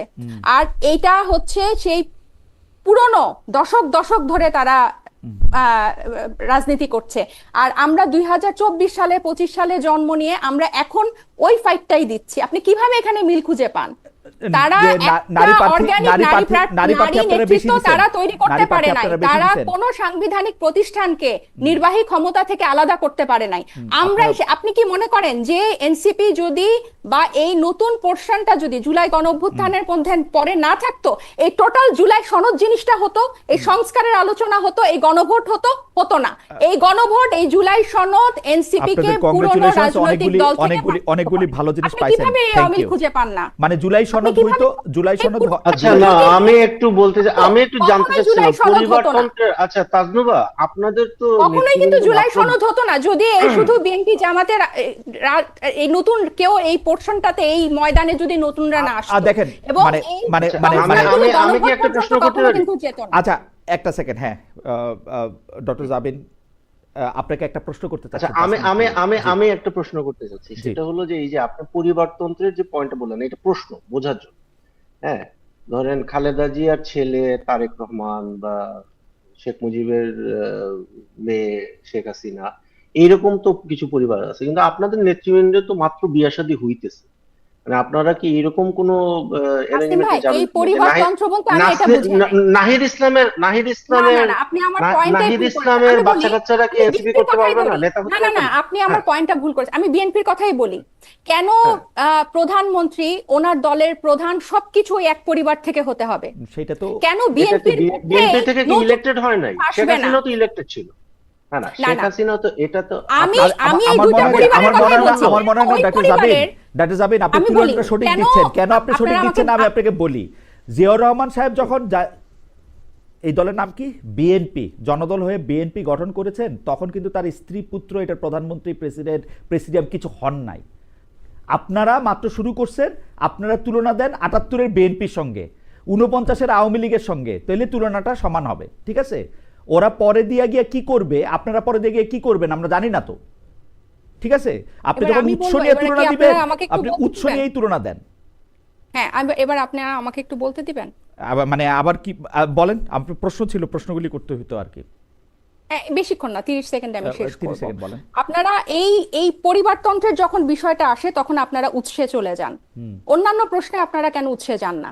এই যে একটু আগে আপনি বিএনপি জামাতের সাথে কোনো মিল খুঁজে পান না, আপনি কি উৎসের সাথে তুলনা করেছেন? কর্মের সাথে, সেটা উৎসের সাথে না, কর্মের সাথে একদম। আপনারা পরে কর্ম যেটা করছেন, যে ফর্মুলায় আপনার সুবিধা হবে সেটা ফেললে তো হয় না। আমি যখন পরিবারতন্ত্রের কথা বলি, আমাকে একটু শেষ করতে দেন 30 সেকেন্ড। আমি যখন পরিবারতন্ত্রের কথা বলি, আমি তখন তরুণ বিএনপি নেতাদের কথা বলি, তরুণ জামাতের নেতাদের কথা বলি, যে তারা কেন আসছে না নেতৃত্বে, কেন একটা পরিবার থেকেই সব আসছে, কেন ক্ষমতার বিকেন্দ্রীকরণ তাদের দলের মধ্যে হচ্ছে না? তাহলে তো আমাদের রাজনৈতিক ওকে, আপনারা বিএনপি জামাত থেকে আলাদা, ডক্টর জাবিন আপনারা বিএনপি জামাত থেকে আলাদা। আপনি একটু প্রশ্ন থেকে আসেন। সেইটা হচ্ছে যে উপদেষ্টা মাহফুজ আলম এবং আসিফ মাহমুদ সজীব ভুঁইয়া এখনো সরকারে আছেন, তফসিল ঘোষণার পর তাদের নির্বাচনকালীন সরকারে থাকা উচিত হবে কিনা। ডক্টর তাসনিমা জাবিন, আমি একই প্রশ্ন তাসনিম খলিলকে করবো আপনার কাছ থেকে শুনে। মানে তফসিল পরবর্তী তাদের নির্বাচনকালীন সরকারে তাদের, থাকা উচিত কিনা তফসিল ঘোষণার পরে, এখনো সরকারে এটা আছেন তো, তারা, এটা হচ্ছে প্রথমত এটা তাদের, তারা যদি নির্বাচন আপনাদের করেন দাবি তাদের হবে কিনা আরো আর কি, আগে, সেটাও জানতে চাচ্ছিলাম আর কি। যদি তারা দুজন নির্বাচন করেন, একজন তো যদি নির্বাচন নির্বাচন না করবেন করেন, বলেছে, যদি নির্বাচন না করেন, আহ, নির্বাচন না করলে তারা এটা আহ, থাকতেই পারেন, এটা তাদের মানে নিজেদের বিষয় হবে। তবে অর্থাৎ আমার ব্যক্তিগত বিষয় হচ্ছে, মানে আমার ব্যক্তিগত মতামত হচ্ছে না থাকাটাই ভালো হবে।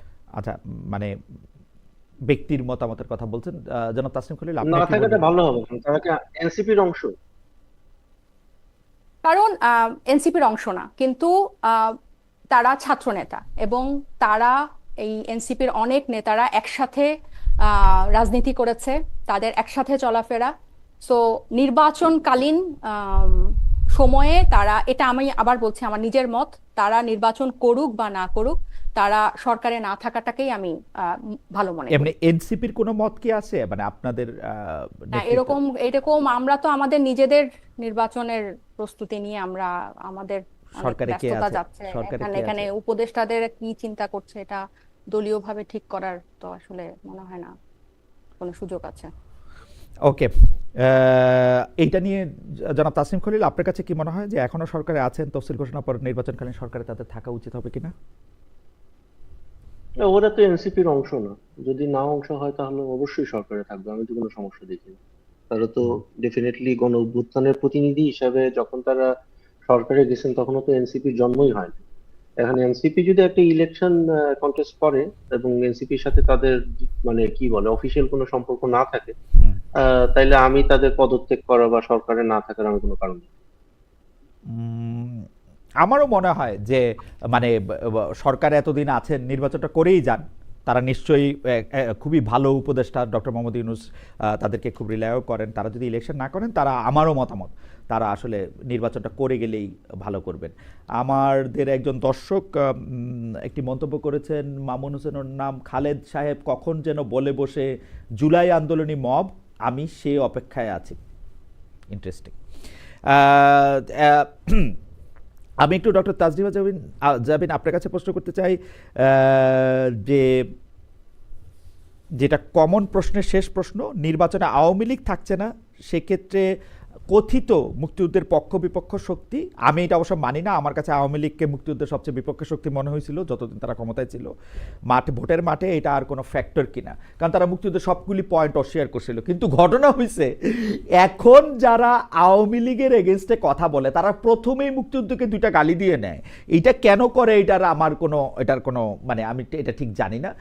আমি একটু তাসনিমা জাবিনের কাছে যাই, যে এইটা আপনি আসলে কি মনে করেন যে এই ক্ষেত্রে আওয়ামী লীগ না থাকার ক্ষেত্রে এই ভোটগুলি কোনো ফ্যাক্টর কিনা ভোটের মাঠে, যেটাকে আমার মনে হয় না। রিসেন্টলি অনেকগুলো জরিপে যে জিনিসটা স্পষ্ট, যে মানুষ ভোটের জন্য মুখায় আছে, প্রায় 92% মানুষ ভোট দিবে এটা বলছে।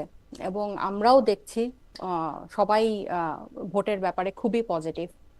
সো আমার কাছে মনে হয় না যে এটা খুব বেশি কিছুই ম্যাটার করবে। আর সবচেয়ে বড় কথা যে এই জুলাই যারা দেখেছে, সেটা, এটার পরে আসলে আওয়ামী লীগ নিয়ে কথা বলা, তাদের ভোট ব্যাংক, কথিত ভোট ব্যাংক, যে 16 বছর ধরে ভোটই হয় নাই, সেই ভোট ব্যাংক নিয়ে আলোচনা করার কোনো অবকাশ আছে বলে আমার কাছে মনে হয় না। কারণ যেই দলগুলো গণতান্ত্রিক ফ্রেমওয়ার্কের মধ্যে আছে, রাজনীতি চর্চার মধ্যে আছে, তাদেরকে নিয়েই সামনের নির্বাচন হবে এবং জনগণ এই কয়েকটা দলের মধ্যে থেকেই তাদের প্রতিনিধি বেছে নেবে। তাসনিম খলিল, আপনার কাছ থেকে যদি একটু শুনি। কি প্রশ্নটা কি? প্রশ্নটা হচ্ছে যে কথিত আওয়ামী লীগের ভোট না বলে মুক্তিযুদ্ধের পক্ষ বিপক্ষে শক্তির ভোট বলা হইতেছে, ওরকম ওইটা কোনো ফ্যাক্টর হবে কিনা, যারা মুক্তিযুদ্ধের পক্ষে আছেন তারা যারা রাজনীতিতে অংশগ্রহণ করবেন তাদের মধ্যে থেকে কাউকে ভোট দিবেন কিনা, বা যারা নির্বাচনে অংশগ্রহণ করবেন?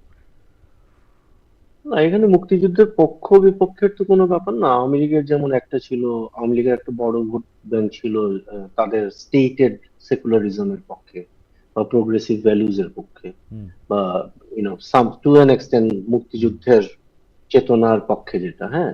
তো এটা আমার মনে হয় যে অতটা খুব একটা যে গুরুত্বপূর্ণ ছিল হুম, সেটা না।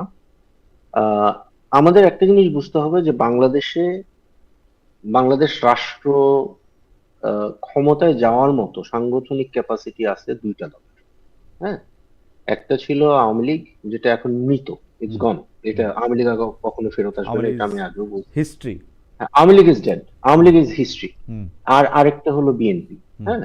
তো এখন যে জায়গাটায় আমরা আছি সেটা হচ্ছে যে বিএনপির বিরুদ্ধে, হ্যাঁ, একটা বিরোধী দল হয়ে, শক্ত বিরোধী দল হয়ে কে উঠবে, এটাই আমরা আসলে সামনের দুই হুম। তিনটে ইলেকশনে দেখব। এটা এখন একদিকে জামাত ডেফিনেটলি চাচ্ছে প্রধান বিরোধী দল হয়ে উঠতে, এবং আমার কাছে মনে হয় যে এইখানে সবচেয়ে প্রমিজিং অ্যাক্টরটা ছিল এনসিপি, যারা আহ, মানে এত কিছু বলার তো আসলে এখানে স্পেসটা নাই। হুম। বাট জামাত কখনোই এনসিপি কে ওই জায়গাটায় দেখতে চায় না, ওকে। এবং যে কারণে আজকেও আমি আজকে যে কি বলে এই এবি পার্টি এবং আহ, রাষ্ট্র সংস্কারের হুম, সাথে তাদের যে জোট, আমি মনে করি যে এটা একটা খুব ইউজলেস টাইপের অ্যালায়েন্স হবে, with all due respect to Tajmul ভাইয়া। হুম। আমি মনে করি যে এনসিপির একটা প্রমিস ছিল, এবং এই প্রমিসটা এখনো আছে, যে ভোটের রাজনীতি তারা যদি আসলে করতে চায়, তাহলে তাদেরকে ওই যে বিএনপির বিরুদ্ধে একটা বিরোধী দল হিসেবে দাঁড়িয়ে একটা নিজেকে একটা অল্টারনেটিভ হিসেবে রেডি করা, এই কাজটা তাদের আগামী ইলেকটোরাল পলিটিক্সে আমার মনে হয় করা উচিত। আর আওয়ামী কিন্তু লীগের ভোট কিন্তু কিন্তু ম্যাটার করবে কিনা, আওয়ামী লীগের ভোট স্প্লিট হয়ে যাবে, আওয়ামী লীগের ভোট বেশিরভাগ, কিন্তু কিন্তু আমি মানে গ্রাউন্ডে কথা বলে যেটা আমি মানে বুঝতে পারলাম, যে আওয়ামী লীগের বেশিরভাগ ভোট, যেগুলা ফ্লোটিং ভোট ছিল বা হুম, sympathetic to Awami League vote ছিল, এর এর একটা বড় অংশই এখন বিএনপির দিকে চলে যাচ্ছে কিন্তু বা অলরেডি গেছে। কিন্তু তাসনিম, আপনার কাছে কি মনে হয় না যে এনসিপি তার যথাসাধ্য চেষ্টা করছে বিএনপির বিরুদ্ধে দাঁড়ায় একটা রাজনৈতিক নতুন পথ বা আলো এরকম দেখানোর জন্য? প্রতিটা জায়গার মধ্যেই তো বিএনপিকে আজকে, এটা ডক্টর জাবিন ঠিকই বলছেন যে জুলাই সনদের মধ্যে থেকে বিএনপিকে দিয়ে যেগুলি আসলে আহ, সই করানো সম্ভব হয়েছে, সেইটা তাদের ওরকম একটা শক্ত অবস্থান না হলে এটা হয়তো নাও হইতে পারতো। আপনার কাছে মনে হয় না যে তারা চেষ্টা করছে? এটা আমার কাছে, আমি তো এনসিপি কে নিয়ে খুবই আশাবাদী ছিলাম, এনসিপি কে হুম, আমি খুবই ক্লোজলি ফলো করি। হুম, আমার কাছে মনে হয় যে এনসিপি সকালে কি বলে সেটা বিকালে তার মনে থাকে না, বিকালেই যা মনে নাই সেটা আবার তাদের সন্ধ্যাবেলা মনে পড়ে, এবং রাতের বেলা ডিসিশন চেঞ্জ হয়ে যায়। তো এটা খুবই কি বলে আনপ্রেডিক্টেবল একটা পার্টি এখন পর্যন্ত। তাজনুবা যেটা বললেন না, এই যে হুম, এখন একটা জোট হয়েছে তিন হুম, দলের, হুম, এটা কি এই তিন দলই থাকবে, নাকি এখান থেকে আরেকজন বাদ পড়বে, নাকি আরো তিনজন এসে ঢুকবে, হুম। এটাও কিন্তু আমরা জানি না। ওকে। আমি যেটা শুনতেছি আর কি, রিউমার্স, যে আরো কেউ কেউ আম- এই জোটে আসবে, আমার আমার আমার হ্যাঁ, এবং আরো আরো আরো আরো আরো বড় হবে জোট, বা ছোট হতে পারে। তো আমরা আসলে জানি না এনসিপি কি করবে, এটা এনসিপির কেউ যদি জানে, তাহলে আমার মনে হয় যে তাকে কংগ্রেচুলেট করা উচিত। আমার লাস্ট প্রশ্ন, সেই আমি লাস্ট প্রশ্নটা আমি একটু তাজনিবা দিয়ে শুরু করতে চাই। না, আলোচনা আপনি করতে পারবেন, আপনারা যতক্ষণ থাকেন, যতক্ষণ আমার সময় দেন, আমি সব প্রশ্নটা করি। তাজনিবা কিছু বলতে চাইছিলেন? তাহলে বললে হ্যাঁ, আমি আমি লাস্ট। এই আপনাদের দুইজনের এই কথার প্রেক্ষিতে একটু বলতে চাই, যদি সময় থাকে, সময় না থাকলে ঠিক না, আছে। বলেন বলেন। আহ, এই আপনার প্রোগ্রামে আমি সন্ধ্যায় আমি একজন একটা টক শো দেখছিলাম রেডি হতে হতে। আমার একজন প্রিয় লেখক এবং রাজনৈতিক বিশ্লেষক উনি বলছিলেন যে ভোটের রাজনীতিতে বিএনপি এবং জামাত খুবই স্ট্রং, যে ওরা যেরকমই হোক তারা সাংগঠনিকভাবে খুবই স্ট্রং। তো উনি আশা করেছিলেন যে এনসিপি গত 1.5 বছরে সাংগঠনিকভাবে অনেক পথ পাড়ি দিবে, রাদার সংসদে যাওয়ার চিন্তা না করে। সো আমার কাছে না আপনাদের আলোচনা, আপনারা অনেক কানেক্টেড আমার থেকে বেশি বিভিন্ন অনেক কিছুতে। কিন্তু আমার কাছে যেটা মনে হয় সবার কথা শুনে, যে আপনারা একটা 27-28 বছরের ফ্রেশার গ্র্যাজুয়েটকে চাকরি দিতে চাচ্ছেন উইথ 5 to 10 years এক্সপিরিয়েন্স। মানে 8 মাসে, প্রথমত এনসিপি হয়েছে 8 মাস। আমরা যতবারই বলি যে আমাদের একটা দীর্ঘমেয়াদী পরিকল্পনা আছে, আমরা একটা রাজনীতির আলাদা একটা ভরকেন্দ্র হতে চাই, আমাদের আহ্বায়ক সাহেবও বলেছেন যে আগামী 10 বছরের মধ্যে আমি এই দলকে সরকার গঠনের পর্যায়ে নিয়ে যেতে চাই। তারপরও কেন জানি আপনারা আপনাদের আশা হতাশা সবকিছু এরকম যে একটা গণ অভ্যুত্থান হয়েছে, কয়েকটা ছেলে মেয়ে ফেরেশতা হয়ে গেছে, একটা বেহেশতের মতো একটা জায়গায় আমরা রাজনীতি করতে আসছি এবং এখানে কোনো মত দ্বিমত থাকতে পারে না। যেটা সঠিক আমরা ঠিক সেটাই করব, এখানে কোনো কিছু নেতিবাচক হতে পারে না, তারা কোনো ভুল করতে পারে না, তাদের অভিজ্ঞতা নাই কিন্তু তাদের সব সিদ্ধান্ত হতে হবে একদম পাক্কা খেলোয়াড়ের মতো, তাদের সব কথা হতে হবে, আমাদের তাদেরকে মানে পুরনোর মতো তাসনিমের কথা হওয়াই শুনে যাবে না। তাসনিমের তো কথা শুনে আপনার হ্যাঁ, এগুলি আমি মনে হলো? এতটুকু আপনাদেরকে একটু শেষ তাসনিমের করি কথা শুনে খালেদ এগুলি ভাই। মনে হলো? না, আপনাদের দুজনের আলোচনায় আমার মনে কথা শুনে আপনাদের মনে হলো, অনেক মানে আমার আর যে তাসনিমের অনেক কথা আশা শুনে আপনার ছিল, মনে হলো? অনেক হতাশা ছিল। আমি শুধু এতটুকু বলি যে আমাদের অনেক লম্বা পথ পাড়ি দিতে হবে এবং আমাদের জোট বড় হোক ছোট হোক, আমরা থাকি না থাকি, এনসিপি আগায় যাবে। ওকে, কারণ এই যে গণ অভ্যুত্থান পরবর্তী একটা রাজনৈতিক মানে এই সময়টার আমাদের উপর একটা পুরনো এস্টাবলিশমেন্ট 54 বছরে যেটা পারে নাই সেটা পারার একটা গুরু দায়িত্ব আমাদের উপর আছে। আমরা এখনো যদি মানে সেটা আমরা, আপনারা হয়তো অনেকভাবে কানেক্টেড দেখে আপনারা সেটা হয়তো কনভিন্স না, কিন্তু আমরা যারা দলের ভিতরে আছি আমরা এটাতে কনভিন্স যে আর যারা পুরনো আছে তাদের মতো হয়ে যাওয়ার জন্য এনসিপির জন্ম হয় নাই। ওকে। তো এই কথাটা আমি আপনার প্রোগ্রামে এর আগেও অনেকবার বলেছি, কিন্তু তারপরও মানে এই কথাগুলো আমার মনে হয় যে এই কথাগুলি আমরা অনেকবার শুনছি, আপনারা নিজেরা একটু শুনেন আপনাদের কথাগুলি, তাহলে সুবিধা হবে। হাওয়েভার, আমি একটু লাস্ট প্রশ্নটা করি, যে কারণ আপনারা যেগুলি বলেন আমি তাসনিমের সাথে অতটা মানে করে আমি বলতে চাই না যে সকালে এক কথা বিকেলে এক কথা। আমার খালি আমার খালি একটাই অনুরোধ, আপনি এখন যে কথাগুলি বললেন, আমার এক বন্ধু বলছেন যে আপনি ঠিক কথা বলতেছেন, আমার কাছে মনে হয় আপনাদের কথাগুলি আপনারাও নিশ্চয়ই শুনবেন, আমরা তো শুনবই, আমরা মানে শুনছি, আরও শুনবো, কিন্তু আপনারাও শুনেন। আমার লাস্ট প্রশ্নটা আমি করি, 90-এর পর থেকে জাতীয় পার্টি যতবার ভেঙেছে সেখানে সামরিক গোয়েন্দা ডিজিএফআইয়ের একটা প্রভাব রেখে এসেছে। এখন আমরা আবার আনিসুল ইসলাম মাহমুদ, আনোয়ার হোসেন মঞ্জুর নেতৃত্বে নতুন জোটের আত্মপ্রকাশ দেখলাম, তাদের সাম্প্রতিক রাজনৈতিক ক্যান্টনমেন্ট দ্বারা নিয়ন্ত্রিত হচ্ছে বলে অভিযোগ রয়েছে। সামরিক গোয়েন্দা ডিজিএফআই ক্যান্টনমেন্ট মুক্ত হবে, নতুন রাজনৈতিক বন্দোবস্ত, সেই আকাঙ্ক্ষা কি বিলীন হয়ে গেছে কিনা? এইটা আসলে হিসাবে তাসনিমকে আগে করতে হইতো, প্রশ্নটা পরে তাজনুবাকে। আমি কি এইভাবেই করব? তাসনিমকে আগে একটু বলবেন, কারণ মানে যেটা কানেক্টেড বলছিলেন ডক্টর জাবিন, সেটা বোধহয় তাসনিমের সাথেই বেশি কানেকশন সবার, সেই জন্য আমরা একটু বলি যে এইটা কি আসলে সামরিক গোয়েন্দা ডিজিএফ এর একটা প্রভাব? আপনারা তো হাইলি কানেক্টেড। না, আই এম নট কানেক্টেড, আমি লাইক ইনফর্মড যে ইয়া।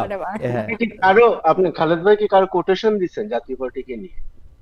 না, এটা আমার আমার আমার পর্যবেক্ষণ, জাতীয় পার্টি যতবার ভাঙছে ততবার নাম পড়ছে সামরিক গোয়েন্দা ডিজিএফআই, মানে এইটা নামটা যে পড়ছে এইটা আবার পরে জাতীয় পার্টির নেতারা আবার বিভিন্নভাবে বলছেন। মানে আমি তো জাতীয় পার্টিকে খেয়াল করি, মানে এরশাদ সাহেবের জাতীয় পার্টি থেকে আনোয়ার হোসেন মঞ্জুর জাতীয় পার্টি, তো নাজিউর রহমান মঞ্জুরের জাতীয় পার্টি, তো যে একজন ছিলেন মতিন সাহেব তার জাতীয় পার্টি, মানে তো সেই হিসাবে আমি বলতেছি আর কি, ততবার এইটার সামনে আসে আর কি এই কথাগুলা। না, জাতীয় পার্টি তো মানে ডিজিএফআই এর পার্টি। এমনকি এরশাদ সাহেবের, এটা বলে এরশাদ সাহেবের যে দুজন স্ত্রী ছিলেন তাদের কোন জাতীয় পার্টি বা তাদের কার সাথে আর্মির কি সম্পর্ক সেইটা নিয়েও তাদের মিসেসরা কখনো এরশাদ সাহেব কখনো তার ভাই খোলাখুলি বলেছেন প্রেসে, সেই জন্য বললাম আর কি, যে মানে তারা এটা বলছে। না না, জাতীয় পার্টি সবসময় ডিজিএফআই এর পার্টি, এটাও মানে আমরা মোটামুটি ওই যে আবার আজনুবার ইয়ে বড় করে বলতে হয়, কানেক্টেড লোকজন এটা জানে। এখন কি অবস্থা এটা আমি জানি না, তবে হ্যাঁ জামাতের পক্ষ থেকে একটা পুশ ছিল, এখন কোন অবস্থায় আমি আছে জানি না, জাতীয় পার্টিকে নিষিদ্ধ করতে হবে সম্ভবত। এখানে এই যে রংপুরের সিটগুলোতে বা রংপুর ডিভিশনের সিটগুলোতে জামাত একটু সুবিধা পাবে যদি জাতীয় পার্টি নিষিদ্ধ হয়। এটার জন্য আবার তারা দেখলাম যে আরো কয়েকটা পার্টিকে সামনে রেখে এক ধরনের আন্দোলন সংগ্রাম করার চেষ্টা করছে, সম্ভবত সফল হয়নি এখন পর্যন্ত যা জানি। ওকে, মানে আপনার কাছে তাহলে একটু এক লাইন কি শুনতে পারবো যে এই দলটার মানে যেটাকে আপনি আসলে রাষ্ট্র সংস্কার আন্দোলন এবং এবি পার্টি এবং এনসিপির অ্যালায়েন্সটাকে আপনি বলছেন প্রিটি মাচ ইউজলেসই হয়তো হবে, এই পার্টিটাকে আপনার খুব ইউজফুল মনে হয়? এটা কোনো একটা প্রভাব বিস্তার করতে পারবে এই অ্যালায়েন্সটা? জাতীয় পার্টির ইউজফুলনেস হলো যে it is the most useless political actor in Bangla, এটাই তাদের ইউজফুলনেস। ঠিক আছে, এটা একটু প্যারাডক্সিক্যাল বাট দ্যাটস দ্য মানে বিকজ তারা এত ইউজলেস এই জন্যই তারা হাসিনার কাছে এত ইউজফুল ছিল।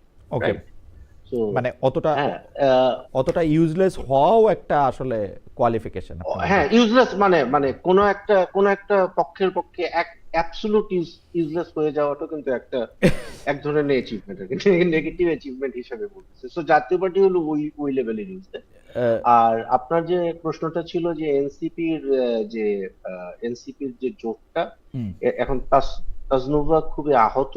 হুম, আমার মনে হয় আপনারা তো যেহেতু আপনি নতুন পলিটিক্যাল পার্টি, আপনারা রাজনীতিবিদ, আপনারা যখন, এটা আমি খুব ফ্রেন্ডলি একটা কাউন্সিল হিসেবে বলতেছি, আপনারা যখন আমাদের মতো সাংবাদিকদের সাথে বসবেন, আমরা আপনাদেরকে অনেক ক্রিটিক করব, আপনাদের শুভাকাঙ্ক্ষী হইলেও ক্রিটিক করবো, আপনাদের শত্রু হইলেও ক্রিটিক করবো, এ তো আহত হয়েন না। হ্যাঁ, আপনার বিষয়গুলো, আপনি একটু উত্তেজিত হয়ে গেছিলেন সম্ভবত, এই জন্য আমি বলতেছি। আমি মনে করি, আমি আগেও বলছি যে আমরা এনসিপি কে সফল হিসেবে দেখতে চাইছিলাম।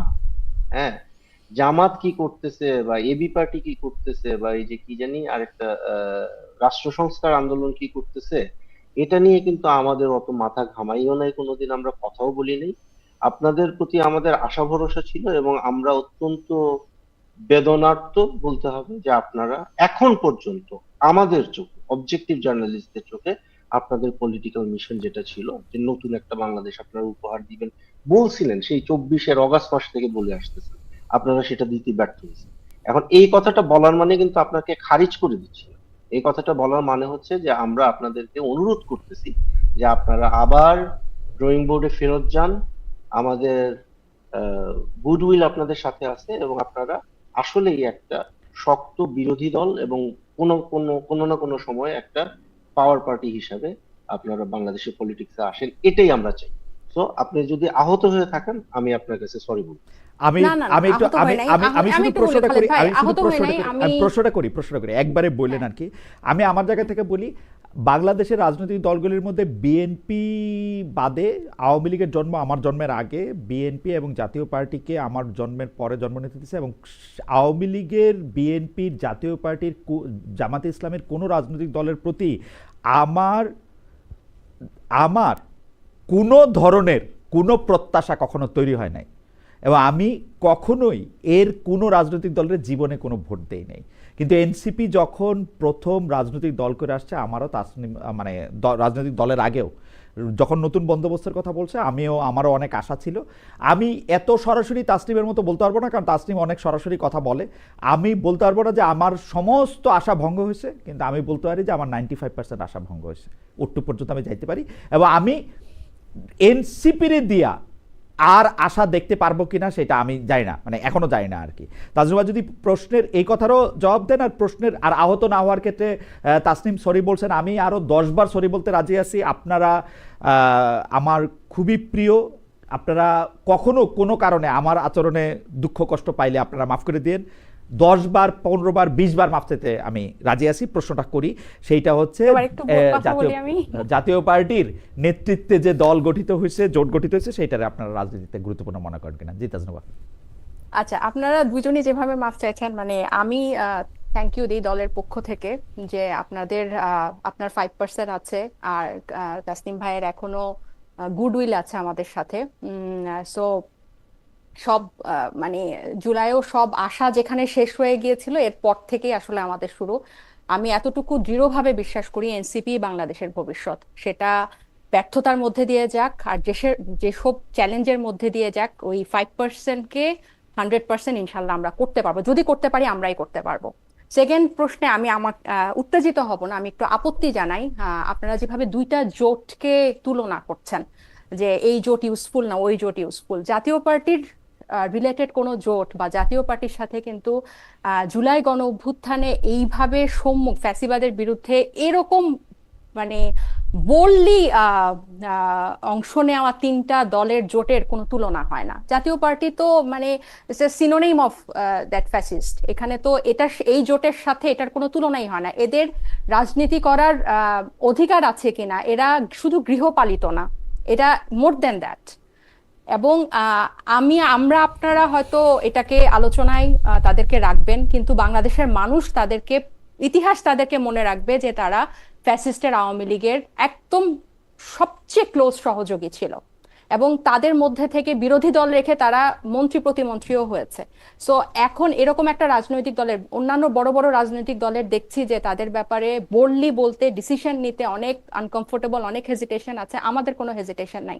আপনারা কিভাবে এই তিনটা জোটের সাথে, তারা কি জোট করছে না করছে তার সাথে আপনারা গণঅভ্যুত্থান পরবর্তী তিনটা রাজনৈতিক দলের জোটের তুলনা করেন, এটা আমার কাছে খুবই আপত্তিকর লাগলো যে এটা ইউজফুল না, ওটা ইউজফুল। আপনাদের, আমিও আপনাদেরকে আহত করতে চাই না, কিন্তু এই তুলনাটা খুবই আমার মনে হয় যে আপনি জোর করে যে objectionable। ব্যাপার, আমার মনে হয় ব্যাপারটা জোর করে তুলনার কাছে নিয়ে আসলেন আপনি, ডক্টর জাবিন। আমরা দুইটা না না, আলাদা আপনাদের প্রসঙ্গে দুইটা দুজনের আলাদা কথা কথাই বলছিলাম। ওরকম ছিল, কাছাকাছি ছিল। না আমি না, একেবারেই কাছাকাছি আমি ছিল না, আপনি একদমই ভুল যে বুঝছেন। এটা ইউজফুল, আবার আপনি একটু দেখেন। প্রশ্নটাই করলেন ওভাবে যে ওই তিনটা না, আমার মনে হয় যে এটা আপনার দলের প্রতি, জোটকে আপনার মনে হয় যে আপনার তাসলিম এটা ভাই কষ্ট কল্পনা তেমন একটা জাবিন, use আমার মনে হয় যে আপনার এটা করছেন কষ্ট না। কল্পনা। এটাকে মনে করছেন কিনা? না, আপনার এটা কষ্ট কল্পনা, কারণ হচ্ছে যে না আমি না, কষ্ট কল্পনা না। এই দুইটা দলের বা জোটের কোনো তুলনা করাও হয় নাই, দেওয়াও হয় নাই। আমি প্রশ্নটা করছিলাম শব্দ ধরে, শব্দ ওই না, কিন্তু আবার বোঝেন একটা ইউজলেস শব্দ ব্যবহার করছেন তাসনিম খলিল, যে এইটা একটা প্রিটি ইউজলেস হবে।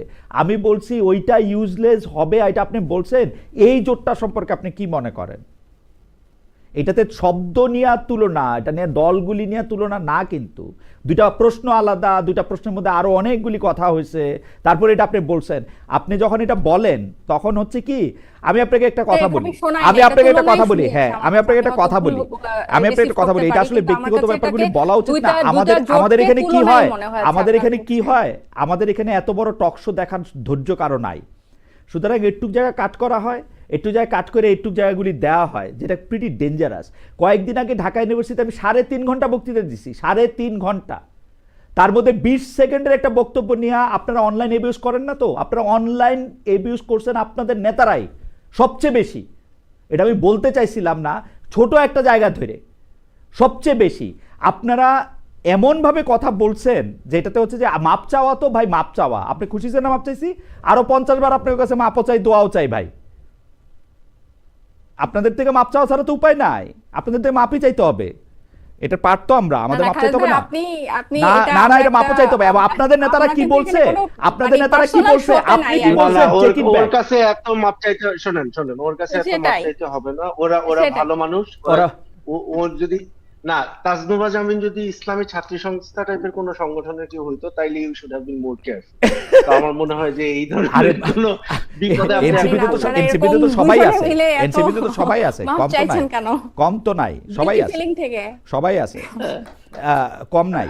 আচ্ছা, যাই হোক, আজকের আলোচনাতে আপনাদের যদি কোনো মানে এমন কোনো বিষয় থাকে যেটা আপনি অ্যাড্রেস করতে চাইছিলেন, অ্যাড্রেস করতে পারেন না, তাহলে একটু যদি বলেন। আমার আর কোনো প্রশ্ন নাই, আমরা অনুষ্ঠানটা শেষ করতে পারি। তাসনিম করলে আপনার কি এমন কোনো বিষয় ছিল যেটা আপনি আসলে টাচ করতে চাইছিলেন, করেন নাই, বা বলতে চাইছিলেন? না, আমি মনে করি যে টাইটেলটা সম্ভবত তফসিল কবে হবে, বা তফসিল কালকে পরশুই হবে, এবং এরপরে আমি আশা করব যে আমাদের এটা একটা দীর্ঘ সংগ্রাম। হ্যাঁ, সংস্কার বলি, নতুন বাংলাদেশ বলি, পুরানা বাংলাদেশ বলি, আমাদের এই সংগ্রাম ভোটাধিকার আগের সরকারের আমলে, রেজিমের হাসিনা শাহীর সময়ে যেটা একেবারে ডাকাতি হয়ে গেছিল, সেটা আমরা ফেরত পাবো। আমি এটাকে খুবই পজিটিভলি দেখি, এবং আমি আশা করব যে সবাই ভোট দিতে যাবেন ইভেনচুয়ালি ফেব্রুয়ারিতে যখন ইলেকশন হবে।